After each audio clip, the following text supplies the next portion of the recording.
Graphic new details are emerging in the case against the suspected East Coast Rapist. That's right. Today we also got to see the suspect for the very first time as he went to court in New Haven. News 8's Jamie Muro on the scene in the Elm City with the latest developments.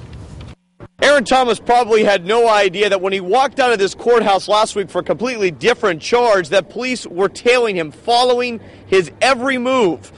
Little did he know that he would be back here facing much more serious charges. And we do want to warn our viewers, some of this is very explicit content. From this to this, the alleged East Coast Rapist has a face. 39-year-old Aaron Thomas of New Haven. His last known address on Pendleton Street, a neighborhood still trying to absorb the fact one of the most wanted men on the eastern seaboard lived in their backyard. People are very relieved that this individual has been taken off the streets. However, people were not knowledgeable that he was from this area. Thomas appeared in court wearing a black hat and dark glasses. He said nothing, head down during his arraignment in front of Judge Bruce Thompson.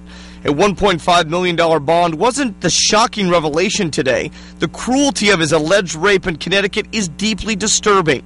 The affidavit explains how Thomas broke into a woman's apartment in 2007, telling her he'd kill her sleeping baby if she screamed. He then forced her to have sex.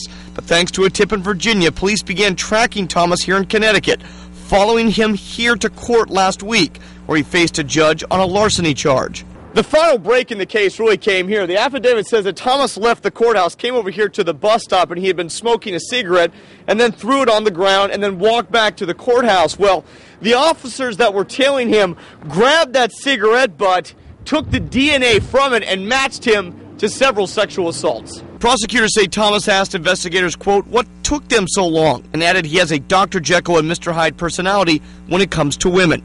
He's due back in court next week. On the scene in New Haven, I'm Jamie Muro, News 8.